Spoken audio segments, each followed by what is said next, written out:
Breaking news on CBS Sports HQ. Argentina has defeated defending champion France 3-3 on penalty kicks to win a World Cup final for the ages. Argentina winning 4-2 on spot kicks. Lionel Messi scored twice, including one in extra time, as Argentina blew a 2-0 lead in the second half and a lead in extra time, but they hit all their PKs to win the trophy. It's the crowning achievement of Messi's already historic career as he matches the legendary Diego Maradona, with whom Messi has often been compared. It's the third World Cup title for Argentina, their first since Maradona and company won it back in 1986. Kylian Mbappe did all he could for France. He scored a hat trick and won the Golden Boot with 8 goals for the tournament, but the French fall just short of becoming the first back-to-back champions in 60 years. All right, let's bring in CBS Sports soccer analyst Jonathan Johnson, who had picked Argentina to win before the tournament began. All of his predictions came true. Just want to make sure we mention that right off the top. JJ, Lionel Messi gets his World Cup. Your reaction to Argentina capturing their third title in Messi's final World Cup appearance? I think for people like me who have grown up with Lionel Messi being by far and away the best player in the planet, I think it's, it was written. It was written that he would win this at some point. I don't think it's undeserved, but I certainly think that Argentina got a bigger fight than they perhaps, expected. Certainly, sort of around 70 minutes into that match, to think that France even managed to pull it back, to take it to extra time was impressive. But the fact that they managed to fight back again, going behind to Messi once more in extra time, and then, make it go the distance to penalties, it, really, really is, incredible. An incredible feat. And also, we see the heir apparent to Lionel Messi's throne as arguably the best player in the world in Kylian Mbappe. Scores a hat-trick, scores his penalty as well. Really, it was just a great, epic battle. And unfortunately one team had to lose, and ultimately Lionel Messi comes out on the winning side. In terms of the game itself, it really was a story of two halves between the team, wasn't it? Because it looked like Argentina was in full control, and then Mbappe gets that penalty, and on France are off and running. Two incredible halves of football, and then the added extra time plus the penalties. Yeah, exactly. There's just so many different plot twists, things that you could analyze in depth, that just happened as part of the game, for the script to have been flipped in the way that it was and to change so many times, the momentum as well. There were moments where Argentina were well on top, other moments where France had them on the ropes. It really just was a phenomenal spectacle. But, ultimately, at the beginning of the tournament, many people were picking Argentina and France as, two of their favorites. Obviously, we can see by the stats on the screen, there's a lot of pedigree there. Either one of these two teams was going to be, one of the 3-time winners, of the World Cup at the end of this game. It's Argentina, but France have shown, they definitely have the, potential to pull level with Argentina, in the future, perhaps even at the next World Cup in 2026. But, I think Argentina, for the improvement that they've shown over the last 2 years or so, and the fact that, this really took, a lot of mental strength and character to come back from that opening setback against Saudi Arabia, and then also to see it through all the way through some very, very tricky knockout ties as well. Ultimately, Argentina come out as the stronger side. But while we perhaps would have been able to say that France didn't do themselves justice if it had stayed the way that it was up until the 80th minute. For them to go down fighting like that, there are very few World Cups, if any, certainly, within my lifetime, that can live up to the drama that we've seen today. An absolutely incredible game. A lot of people say, you obviously have recency bias, but when you look at World Cup games, as many as the World Cup finals as you and I have seen over the course of our lifetime, this is certainly one of the best finals that certainly we can remember. With Messi's win, is the debate now over as to who the greatest Argentina player in history is, or the greatest player in history, period, is?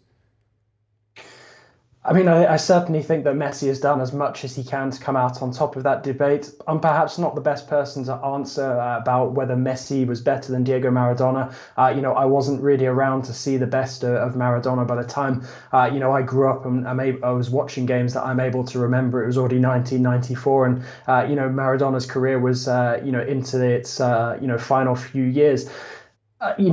There's a lot of Argentines that will still say what Maradona did perhaps still slightly eclipses Messi. But now that Messi is up there with the same, level of achievement as Maradona in terms of the World Cup, I think really in terms of Argentina, they must surely be seen as being on par, because Messi, in terms of the consistent greatness that he has given the game over longer than 10 years now, he really is one of the greatest to have ever played the games. And I certainly think the more recent debate about who is better out of Messi and Ronaldo, there is one clear winner. There was before this game was even played, to be perfectly honest. Well, and we were talking before we came on about the parallels to 1986, the last Argentina win. They had a 2-goal lead in that game, blew it versus West Germany, needed that moment of magic from Maradona and added extra time in order to win. Argentina, same thing here, got the moment of magic from Messi, but France just would not go down.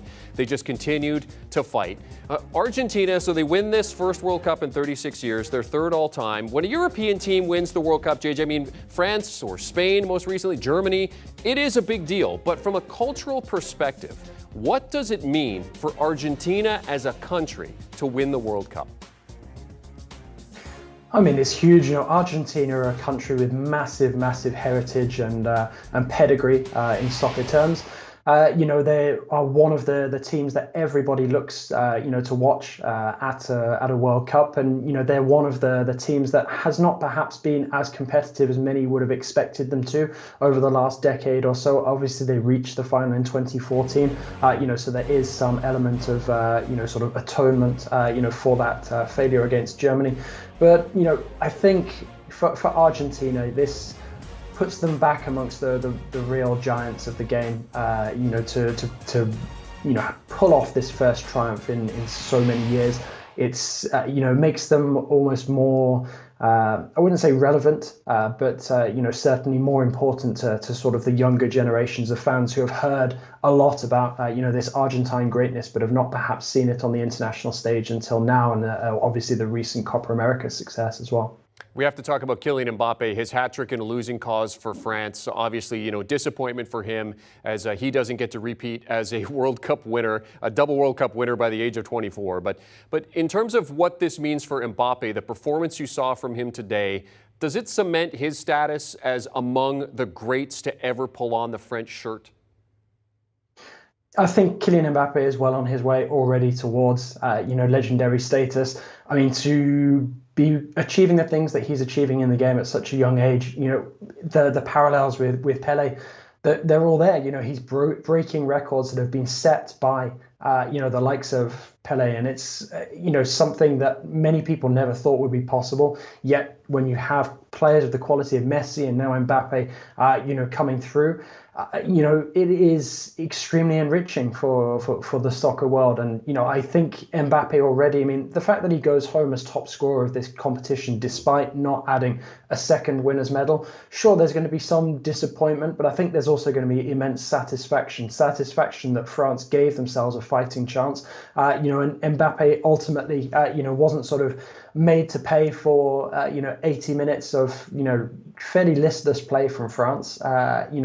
He came to the fore and showed everybody what all the fuss is about. And I think that period of extra time, that period between the 80th minute and the end of extra time, that will have shown so many people what all the fuss around Kylian Mbappe is like. For the casual viewer, that was the perfect advert of why Kylian Mbappe is going to be, the leading star in the soccer world for years to come. And that PSG locker room, I mean, Mbappe was the only one that had a World Cup title, but now Lionel Messi joins him. Some hugs between them when they reconvene. Jonathan Johnson here on HQ discussing Argentina winning their third World Cup in history. JJ, great stuff throughout the tournament.